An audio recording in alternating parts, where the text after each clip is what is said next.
Hello, what's up? I'm back. Ngayong gabi maglalayas na naman tayo. Hahabol pa tayo sa summer dahil next month tagulan na naman. Bumiyahe kami ng gabi para pagdating ng umaga nandun na kami. Habang sila natutulog ako nagbibideo lang. Di kasi ako makatulog dahil excited ako sa pupuntahan. At nung mga lahati na kami sa biyahe, nag-stop over muna kami. Dito nga pala kami sa Pande, Manila. Di ko alam kung probinsya to o Manila. Papasok sana ako sa loob kaso may bayad daw 200 sabi ni kuya. Kaya naman bumalik na ako sa mga kasama ko. Total tapos na tumae si Junjun. At tuwan-tuwa nga siya, nakaraos na siya. At yung ibang mga kasama nga namin tamang chismisan lang. Nagugulat nga sila pag may nakatutok na camera. Yun guys, yosi break muna sila. Ayan.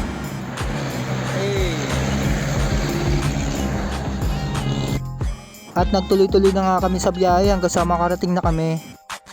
At nung makarating nga kami dito, madilim-dilim pa. Kaya naman tamang pahinga muna kami dito sa room na narentahan namin. At syempre kasama nga pala namin dito si Bangge. Dito nga pala muna ako manghingi ng ulam.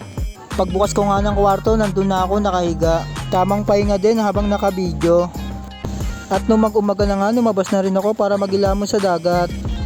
Dito nga pala namin naisipan pumunta sa Batangas, Matabungkay Beach. Pag dito ka talaga pumunta, kailangan nakasunglass ka para di makita yung mata mo kung saka nakatingin, yung buhangin, di ka mapuwing. Tamang food trip nga tayo sa Gedli. At nung maghapon na, palubog na ang araw, kanya-kanya ng picture. Dahil maganda rin yung background pag may sunset. Pwede mong sabayan ng magandang video habang palubog yung araw.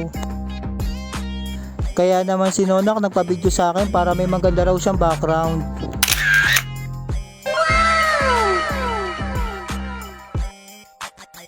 At binibidyoan nga nila ang paglubog ng sunset. Kaya naman binidyoan ko rin kung paano lumubog ang sunset. Ay grabe, bilog na bilog yung araw. Di ko nga pala nabidyoan kanina yung mga kaganapan dahil nakatulog ako. At ngayong hapon nga nandito kami sa tabi ng dagat para mag-ihaw. Mag-iihaw nga pala kami na marinate na manok na 2 linggo nang binabad sa suka. At habang dumidilim, parami ng parami yung mga dumarating na tao. At dumating na nga yung gabi, nandito pa rin kami nag-iihaw. Chill-chill lang sila dito hanggang di namamagay yung mga mata. At pagkatapos naisipan na rin umorder ng kape para buhay na buhay.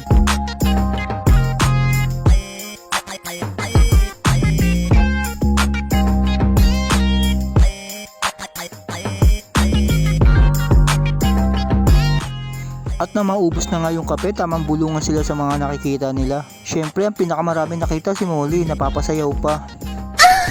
Tapos napansin ko si Obek, pinagmamasdan yung picture ko bago siya matulog, nakasumpa. In the second days, umaga na naman. Panibagong araw na naman para sa lahat. Kaya naman agad akong lumabas para magpaaraw. Usap-usapan kasi na mas maganda yung good morning mo pag sa tabi ka ng dagat. Kaya naman susubukan ko talaga kung totoo yung kasabihan nila. Kaya naman napapangiti na ako kasi nararamdaman ko na yung good morning.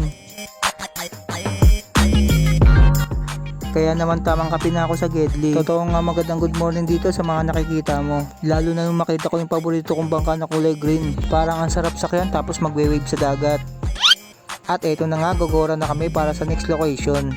Salamat sa isang araw at gabi dito sa Batangas. Pero bago kami umalis, hindi pwedeng hindi namin matitikman ang pinakamasarap na lomi dito sa Batangas. Kaya naman dumaan kami dito. At umorder na nga kami ng tagi-isang overload. Ay, sulit na sulit talaga.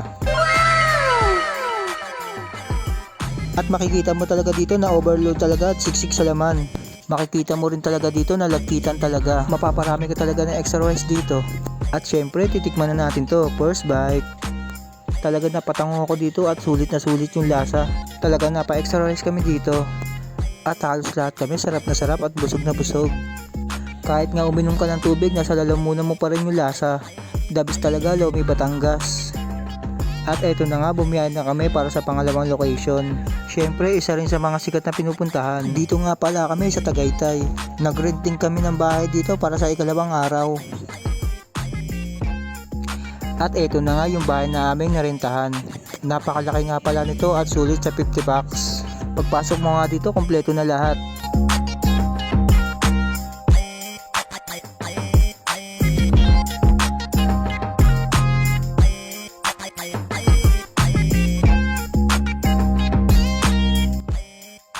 Kaya naman chill na lahat, kanya-kanya ng busy. At syempre pati ako, chillax na rin. Peace out yo. Tapos si Nonak tamang turo na rin. At yung iba naman nasa kanya-kanya ng kwarto. Tamang ayos na rin ng mga gamit. At syempre pagkatapos mag-ayos ng mga gamit, eto na si Patrick, Wayne, Junjun at Nonak. Manonood na sila ng UGs. Syempre kaya wala ako doon, I hate movie. Kaya naman bababaan ako ng mabilis sa hagdan. At lalabas ako sa pinto na mabilis. At pagkatapos lulubog ako sa pool ng dahan-dahan. Ayun, naku po, sobrang lamig. Kung anong init sa Batangas, siyang lamig naman dito sa Tagaytay. Yung pool sobrang lamig, kala mo may yelo. Kaya naman wala pang isang oras, umahon na ako. Ang lamig talaga, parang ang sarap magkape. Halos nakadalawang sisig lang ako, umahon na ako. At yung iba nga, nung nalaman nilang sobrang lamig, parang ayaw na nilang maligo. Kaya naman si Ray, nag-shower na lang. Tapos si Obek, nagilamos lang. At yung iba naman, naglob-lob lang saglit. At syempre, yung mga madam natin, tamang nood lang ng Doraemon.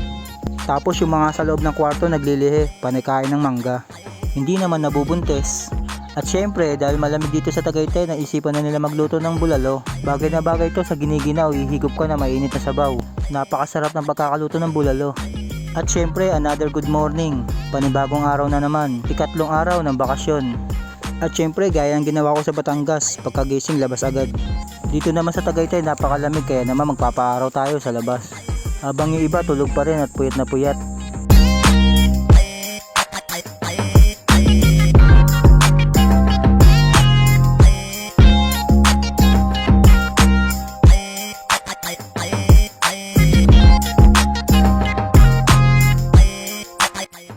At pagkatapos ko magpaara, oras na para mag-almusal kami. Bago kami sumibat, magkasalo-salo muna sa pagkainan. Tamang kwentuhan at lambingan habang kumakain. Isa sa pinakamasarap kumain pagkasama mo ang mga tunay mong kaibigan. At eto na nga, naggayat na kami para umalis. Salamat sa 2 araw at 1 gabi dito sa Tagaytay. Sa uulitin uli, sana mas marami pa kami. At syempre nagpaalam na rin kami sa may-ari ng bahay. Ingat kayo mga kasama. Ingat kayo, ingat. Balik kayo. At eto na nga, nasa ikatlong location na kami. Dito nga pala kami sa Cavite. Dadaan nga pala kami sa bahay ng isa naming kasama. At dahil kailan lang birthday niya, kaya nagpahabol siya ng pa-food trip. Kaya naman yung makarating kami dito sa bahay nila, eto, nakaredy na nga food trip. Ay, napaka-solid. Salamat nga pala kay nanay na napakasarap ng luto niyang pansit. Talagang binakbakan ko rin to at di nagpaawat. Madalian lang ang pagluto ni nanay dito pero napaka-solid. At syempre maraming salamat sa pag-invite kaibigan Patrick. Sana magkita na kayo ni SpongeBob. Hanggang dito na lang. Paalam!